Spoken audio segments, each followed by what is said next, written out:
Hi, this is Cajun, and it's time for our weekly conference call. On a global basis, the virus continues to spike in pockets, and we are keeping a close eye on that.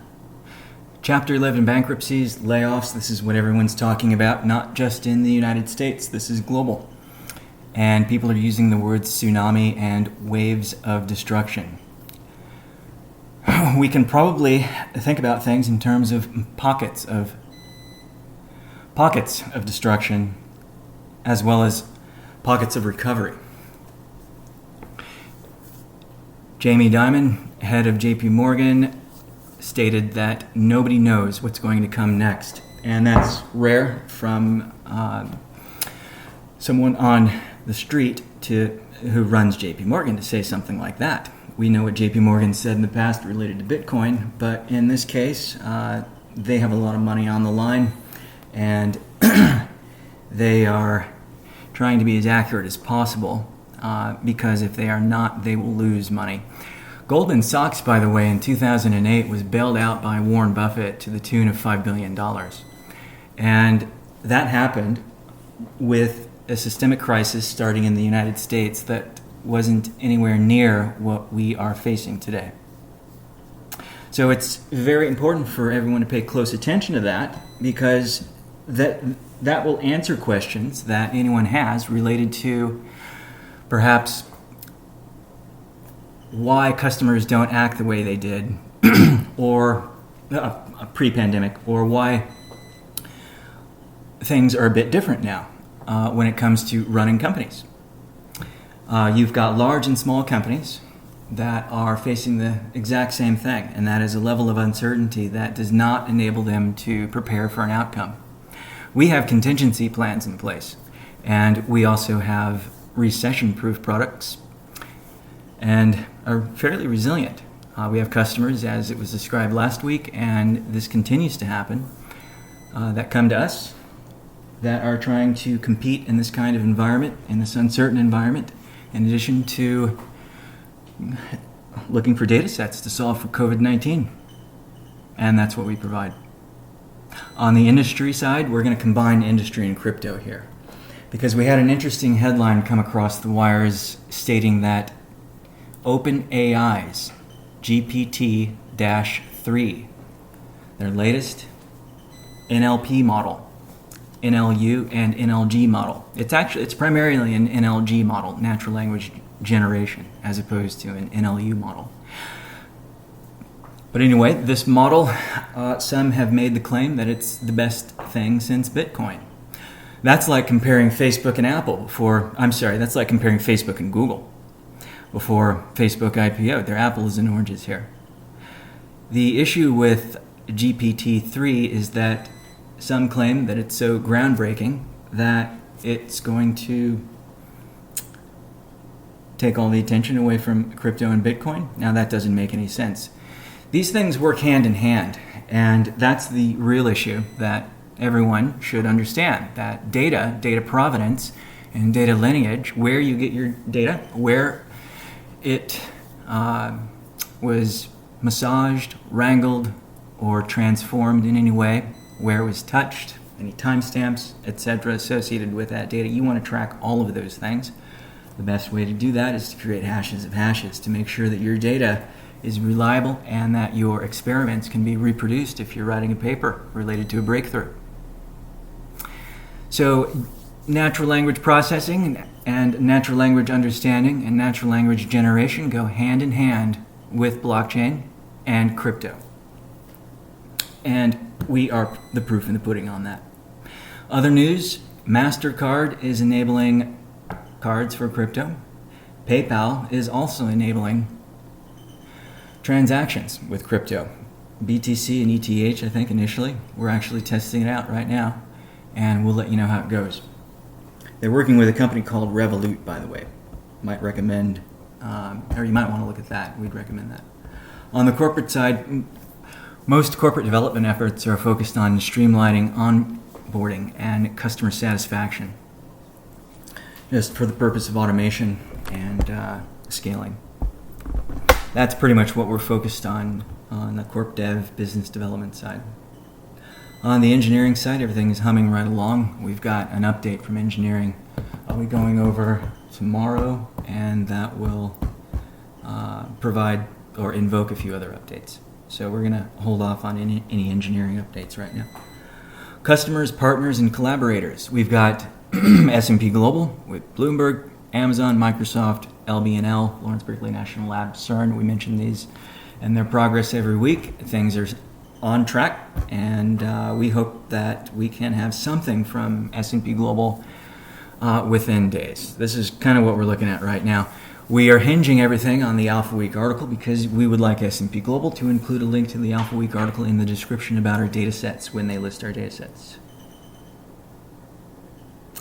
On the LCX side, we had a call last week with them. Everything's humming right along there as well. We described our API to them and how smart baskets work, and we described the dexamethasone basket and the fact that Alpha Week is writing about that. We gave them a copy of the article and the draft copy, and they now have a very good understanding of how to use our API to construct smart baskets of crypto to offer to their customers and other exchanges. So that's moving forward nicely. There's another partner we're looking at. We're going to be opening up a dialogue with a company called Snowflake. They are going to IPO soon, and that's one of the reasons we're opening a dialogue with them. We'd like to go ahead and form a partnership with them. They're a data set distribution company, and they are getting quite a bit of attention right now. They don't construct data sets themselves. They operate more like a data warehouse, or the more updated term would be a data lake. They would be the perfect partner for us because they don't do what we do, we don't do what they do, but they provide a centralized location for massive data set distribution and obviously a huge customer base, and they'll be all over the news when they IPO. On the product side, we are looking at, aside from everything else we're working on and have rolled out, and that's in trial with customers today, we're also working on data sets designed for personalized medicine involving correlations between genes, genomic pathways, diseases, therapeutics, and other kinds of drug compounds, and things related to micronutrients and plant compounds. One of the reasons for that is that we've been getting quite a bit of requests related to our work on COVID-19, and the fact is that we have in our own community families that have contracted the virus and need to know how to best weather it.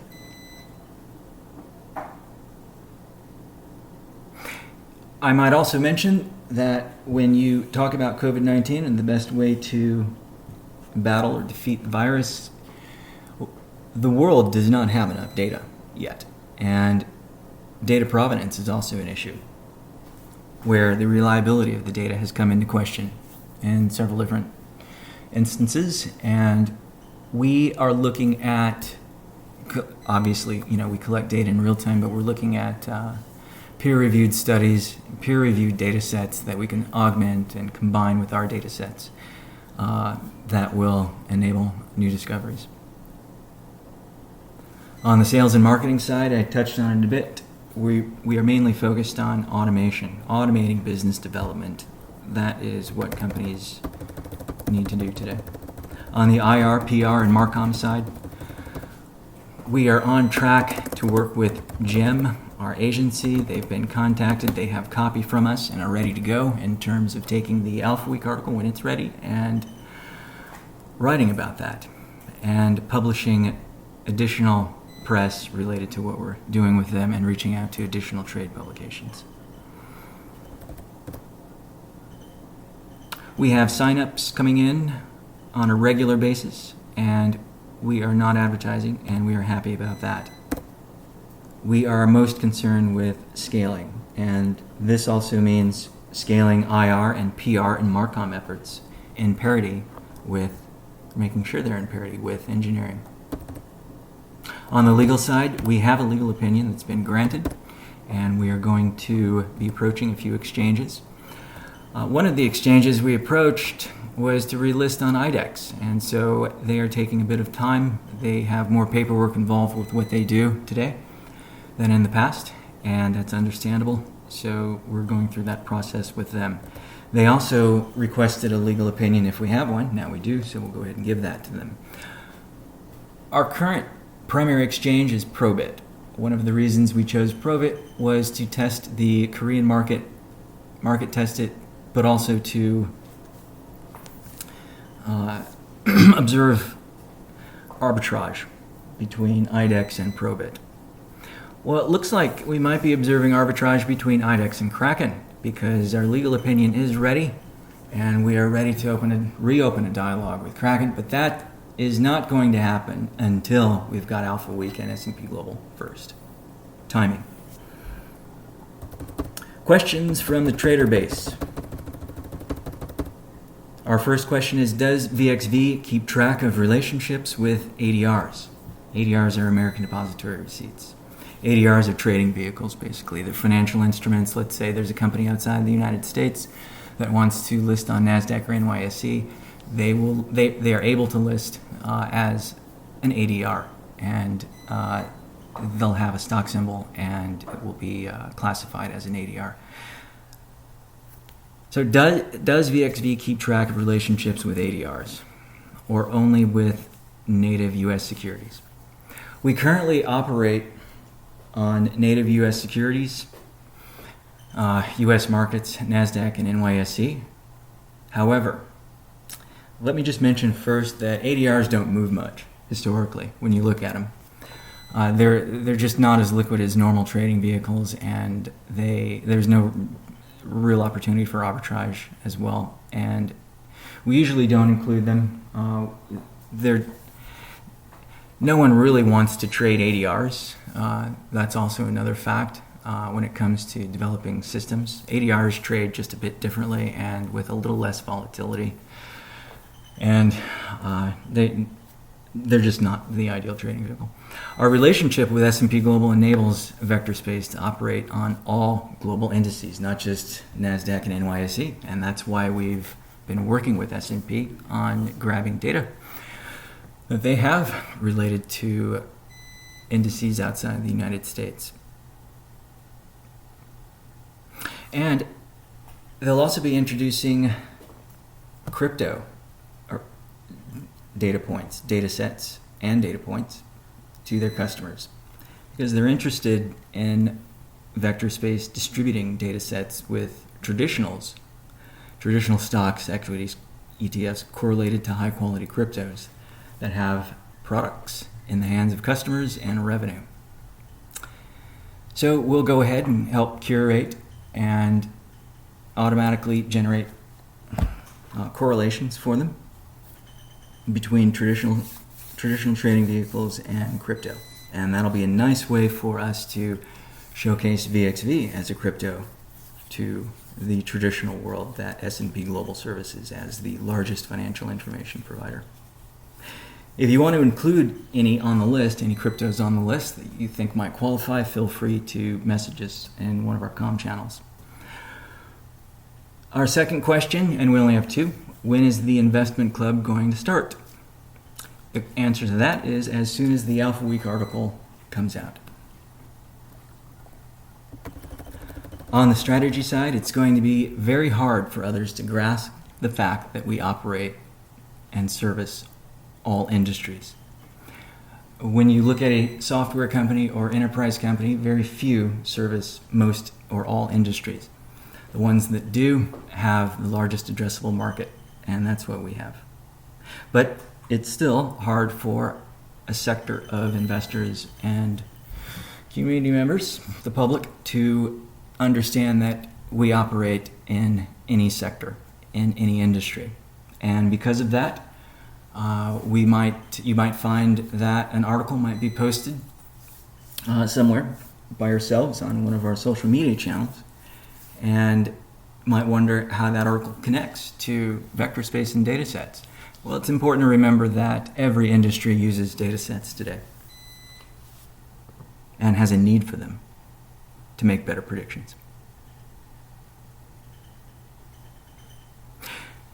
We're getting a number of COVID-19 diet, nutrition, and drug compound requests. The first thing that we do when we receive a request like this, based on our work on COVID-19, is that we cannot engage outside of standard medical records, privacy regulation, HIPAA standards, and other things. We must make sure that any kind of advice or direction that we give is simply based on the data that we crawl and the data that we process and the results of the data sets that we construct. In that, what we have determined, and we've been thinking about this for a very long time, by the way. This is when the bioinformatics industry first got started. We started thinking about correlating genes and proteins and genomic pathways to nutrition, to plant compounds, to micronutrients, and other drug compounds. And we're going to be speeding that process up. One of the first steps in this process, if you're an individual and would like a personalized data set related to personalized medicine and nutrition, the first step would be to understand that you need to sequence your own genome. Very easy to do, actually. I think you pay about $250 these days. 23andMe is a company that does this. There are lots of other companies that do this. 23andMe has been around longer than most at doing this, and we are going to be working with them on producing data and data sets related to genomic profiles of individuals. This would be related to personalized medicine, in that there might be certain genes that you have that might have a propensity or disposition toward a certain disease or a propensity toward some kind of advantage. And we can use our data sets to understand what kinds of micronutrients, enzymes, chemicals, compounds that might impact the upregulation or downregulation of that gene. If you have a gene that contributes to a disease based on the fact that it's being overly expressed or that its upregulation is just a bit too much, then you might want to think about micronutrients that downregulate that gene. And that's a product that we'll be working on. And this being under strategy, we want to talk about our smart baskets a little bit. We are going to talk about thematic investing and smart basket themes. This is an analog that a lot of traditional market investors understand. Traditional market investors understand the word basket thoroughly. They also understand thematic investing. A smart basket would be a combination of the two.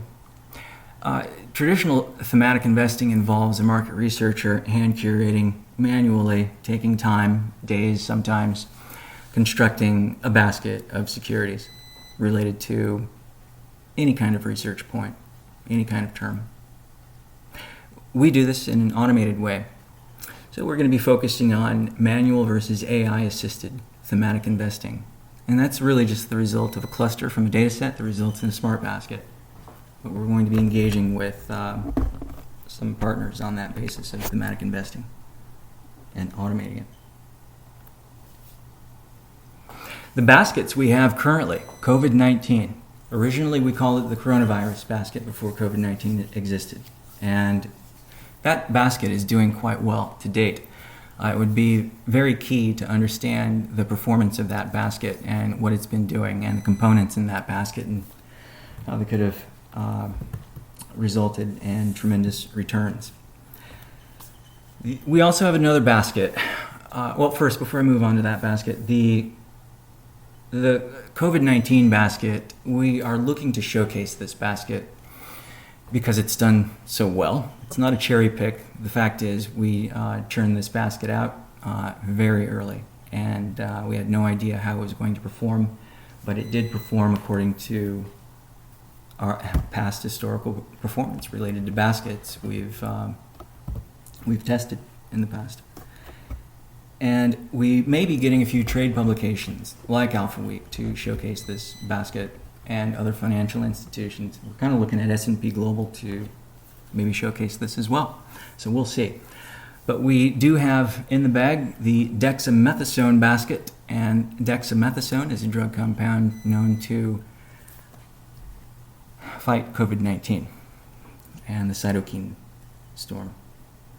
We're also looking at a Moderna basket. Moderna is a pharmaceutical company that's producing a vaccine, has a vaccine in the pipeline. There are other companies that are doing this now, and research institutions, including AstraZeneca and Oxford. And we may be creating a basket around that group as well. We're probably going to choose the Palantir IPO basket. The reason for that is that the Moderna basket, Moderna was actually downgraded recently. The price of Moderna stock has gone through the roof, and people are waiting for it to retrace. Some people think that it's gone too far. But the fact is, if we create a Moderna basket, it's going to be based on groups out there that do something similar to Moderna, obviously, have hidden connections to Moderna. And maybe some have not made those connections yet, and when they do, you might see a component like NVAX in the coronavirus basket or the COVID-19 basket rise by several hundred percentage points. We'll see. The Palantir IPO basket, usually when you have an IPO in the traditional markets, you've got a couple other companies or a basket of other companies that move up with the IPO. If it's a healthy IPO, let's say, if it was priced properly and you've got lots of demand, then you're going to see that IPO perform pretty well. But mostly it's about market conditions. And it's hard for anyone to have confidence in upcoming market conditions, but whatever the case, Palantir is one of our competitors, and we will be creating a basket related to the Palantir IPO, and VXV as a crypto will be in that basket, along with a few traditional companies. And we'll showcase that basket. We'll have Alpha Week showcase it, or S&P Global, or Bloomberg's alternative data group. We'll also create a Snowflake IPO basket, and a few others. So we'll present these baskets to Alpha Week and a few others and find out if they're interested in one particular one in terms of showcasing, and it may be the case that they're going to recommend that we focus on another event that might generate a basket, or in between that time, every day there's pretty much an event. Every other day there seems to be a drug compound that might have some efficacy on the COVID-19 side, and that is an event. So creating baskets for those kinds of events are what we do, and this includes doing that in a bad market, in a downturn. This is when we shine. Each of these baskets is a case study and a showcase, as I mentioned, and PR, which displays an undeniable value and return on investment that our data sets provide. That's all that we have for today. We'll go ahead and close the call. This is a pre-recorded call, so if you have any questions, feel free to post them online.